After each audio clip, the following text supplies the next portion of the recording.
Ada yang sakit tapi bukan badan, ada yang berat tapi bukan beban.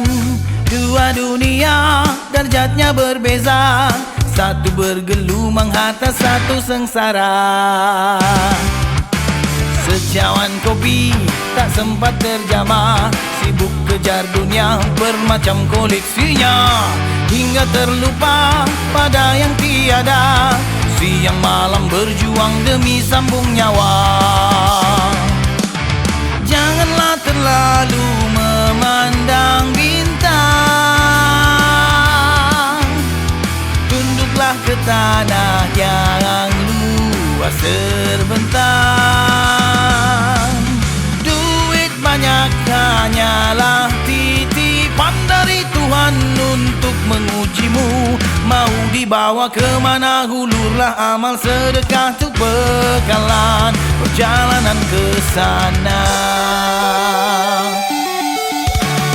Kisah saudagar kaya, licik geliga otaknya, berpengaruh dan berkuasa, memiliki segalanya.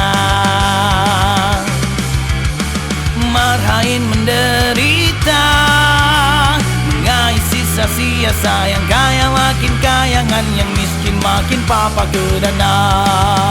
Redha dengan urusan Tuhan, percaya rezeki tetap ada.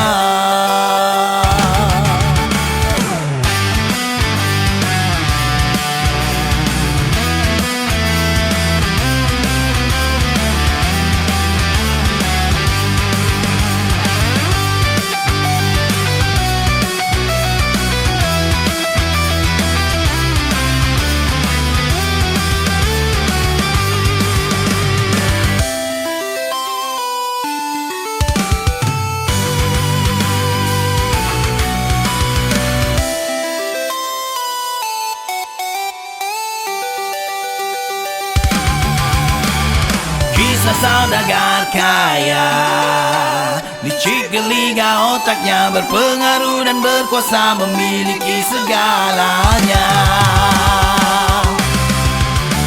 Marhain menderita, mengais sisa sia-sia. Yang kaya makin kayangan, yang miskin makin papa ke dana.